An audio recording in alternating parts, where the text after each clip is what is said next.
Hello students, आप देख रहे हैं अपना चैनल साइंस पॉइंट श्यामपुर। आज के वीडियो में आप देख पाएंगे 11वीं कक्षा की भौतिकी का टॉपिक है सरल लोलक के आवर्तकाल का व्यंजक।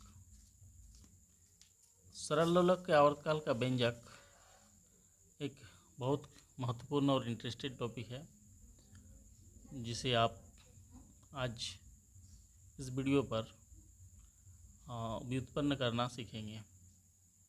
तो देरी न करते हुए वीडियो को स्टार्ट करते हैं। देखिए, सरल लोलक का आवर्तकाल का जो व्यंजक है हम लोग किस प्रकार ज्ञात करते हैं। मान लीजिए एक सरल लोलक दृढ़ आधार पर लटका हुआ है ना, इस प्रकार है और इसकी जो लंबाई है वो L है। एक गुरुत्व त्वरण इस पर G काम कर रहा है और ये एक दृढ़ आधार से लटक कर दोलन कर रहा है सामान्य रूप से।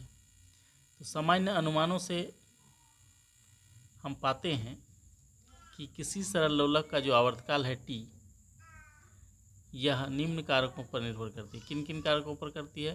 पहली नंबर लोलक की लंबाई पर तथा दूसरी नंबर जो है ये इसकी गुरुत्व त्वरण G पर, लंबाई का, और T समानुपाती है गुरुत्व त्वरण G का, जहाँ L के पावर में A है और G के पावर में B, जो सामान्य L और G की घातें हैं। जब इन दोनों को मिलाते हैं तो इसका जो समीकरण है आपका इस प्रकार बन जाता है T equal to K into L के पावर में A इंटू B के पावर में G। और ये K कहाँ से आया स्टूडेंट्स? ये समानुपाती का चिन्ह जो है इसको हटा दिए। समानुपाती का चिन्ह हटाने से एक अचर आता है जिसे यहाँ K लिया गया है, लिख दिए यहाँ पर, जहाँ K एक समानुपाती स्थिरांक है। कैसा स्थिरांक है? विमाहीन स्थिरांक। अब आप देख सकते हैं A और G क्रमशः L और B की घातें हैं, जो क्या है अभी हमें पता नहीं है, इसे याद करना होगा।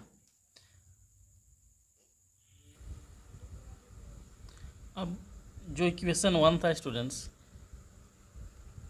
1 इक्वेशन में तो LHS में जो आपका T था उस T की विमा आप जानते हैं, आवर्तकाल यानी समय की विमा।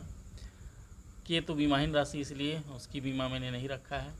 लंबाई की विमा L और G जो गुरुत्व त्वरण था उसकी विमा LT पर पावर -2, यानी गुरुत्व त्वरण की विमा आप जानते हैं, त्वरण की जो विमा होती है वह LT के पावर में -2 होती है।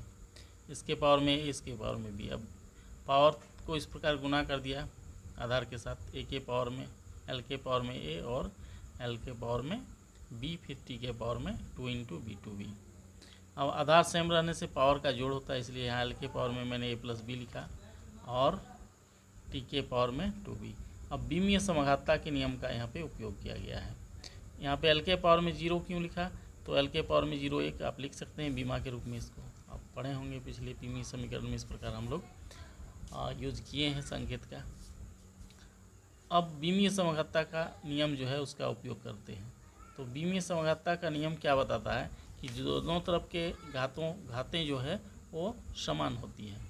तो अब देखिए इसको किस प्रकार से सॉल्व किया जाता है। इस इक्वेशन में B का मान रख दिया गया है, देख सकते हैं आप। तो B का मान इस प्रकार 1/2 आया। अब A और B का मान इक्वेशन नंबर 1 में मैंने पुट कर दिया है। तो इक्वेशन 1 में L के पावर में हाफ और G के पावर में -हाफ बिठा दिया। तो अब L के पावर में हाफ और G माइनस, इसलिए नीचे आ गया। अब दोनों को एक साथ लिखा L/G के पावर में हाफ। हाफ हटाने से आप जानते हैं स्टूडेंट्स रूट होता है, L/G के पावर में रूट, और K का मान 2 पाई। ये प्रयोग से K का मान 2 पाया गया है। तो इस प्रकार से और भी 11 क्लास की महत्वपूर्ण भौतिक का वीडियो देखने के लिए आप कमेंट करें। अगर वीडियो अच्छी लगी है तो लाइक, शेयर एंड सब्सक्राइब करें। Thank you for watching.